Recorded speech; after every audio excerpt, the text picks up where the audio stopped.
Welcome to another edition of I Am Thomas, and I hope everything is well for you guys. A little bit of a different video, but we're going to be traveling to Glen Cove, which is in Nassau County. We're going to be visiting a residence that has quite a story behind it, the Winfield residence.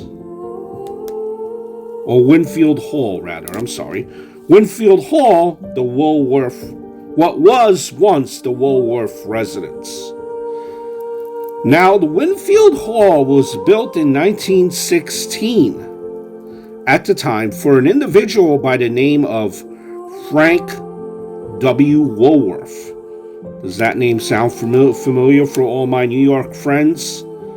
It should, because Mr. Woolworth was a multi-millionaire who came from a poor family but grew up to be a very hugely successful businessman. He owned the famous chains of variety stores called Woolworth. And there is Mr. Woolworth.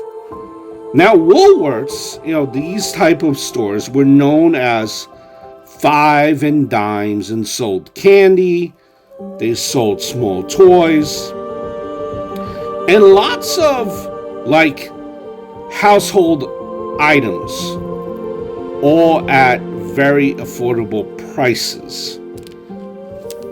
Now, some of these stores also had a lunch counter where you could sit and get something to eat while you're, shopping around at Woolworths. I guess maybe the closest equivalents to Woolworths, now that Woolworths have closed, maybe it's almost like a Dollar Tree, kind of, maybe, sort of. But Woolworth, it popped up all over the country, and that made Frank Woolworth a very wealthy man. His dream was to own a magnificent estate on Long Island. So in the early 1900s, his dream came true when he bought a large piece of property in Glen Cove.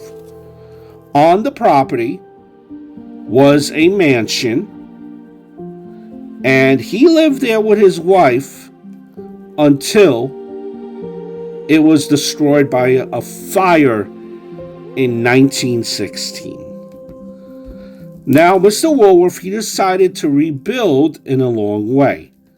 He spent, and this is back then, in the early 1900s, over $9 million.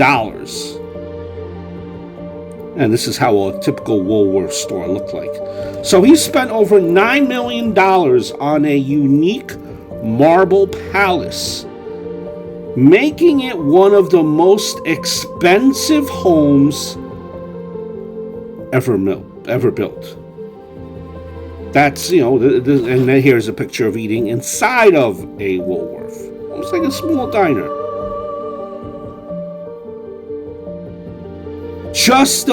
Now going back to the house again, just the marble staircase alone cost $2 million. Back then, imagine how much that would be worth, how much that is now in today's terminology. So the house contained 56 rooms on 3 floors. Everything was beautiful, intricate, and expensive. The rooms upstairs were unique and named for famous people in European history. There was a Napoleon room, a Elizabethan room, and a Louis the 16th room. And then there was, of course, a Marie Antoinette room. Outside the mansion, there was a 16-car garage, a decorative pool, marble Roman statues, a greenhouse, and formal gardens. Everything. But now this is where the story picks up. Eventually, Mr. Woolworth died, and so did his wife. And after the Woolworths died, the house was closed up for many years. It just lay there closed. The next owners The Reynolds kept almost everything exactly as the Woolworths had left it, with two notable exceptions. As we are approaching the property, the Winfield estate, the former property of the Woolworths, how it looks now. First, Miss Reynolds permanently closed off the Marie Antoinette room because it was always cold in there. This is how outside the estate, how it looks like now. Madonna. Jeez. You could tell that even how exquisite it looks now. I'm going to do a U-turn and drive past the property the other way. So the Marie Antoinette room was cold. It was always cold, so they closed that off. These are common pictures, updated pictures, how some of the rooms look like in the mansion most recently. I'd never leave the house. So the Marie Antoinette room was closed because it was always cold in there. Second, the 16-car garage was converted into a laboratory where Mr. Reynolds first created aluminum foil. Yes, these are the Reynolds that invented the Reynolds wrap. Eventually, sometime after Mr. Reynolds died, Miss Reynolds couldn't keep up with owning such a large home. So she sold it to the Grace Downs School for Girls. It is at that time, take a look at this property as we're driving past it right now. Boom, there you go. I would never leave that house. Never. So it is at this time that the strange things started to happen in the house. A cook from the school claimed to have seen the apparition of a young girl in the gardens. And many of the girls attending the school claimed to have seen a girl wearing a faded blue dress.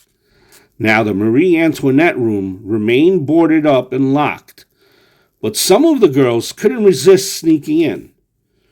Once, a girl smuggled her boyfriend into the house using a secret doorway adjoining the locked room. Later that night, she woke up to see a woman wearing a blue dress, crying at the foot of her bed. That ghostly woman told the girl that soon she'd be joining her. Just 2 months later, that same girl was killed in an accident near the house. A secretary who worked at the school also was giving a upsetting message from a similar ghost. And then guess what? 2 weeks later, she died suddenly as well. Maybe Miss Reynolds wasn't wrong to lock up such a terrible room. Now, in 1975, the school closed down and the house was sold. This time, the new owners, who had often heard sounds during the night, they heard sobbing, they had murmurs and whispers.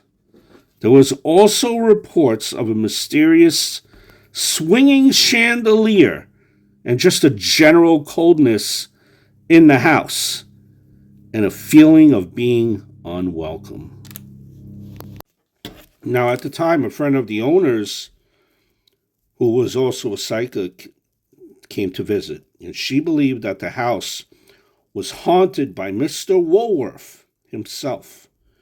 She said it seemed like he was unwilling to give up his earthly possessions. Yet another fire blazed through the property in 2015. All is well now, but do the spirits still walk the halls? Did the bad luck of the Marie Antoinette room cause the fire? Does Mr. Woolworth still roam, overseeing all the work he put into his mansion? You be the judge.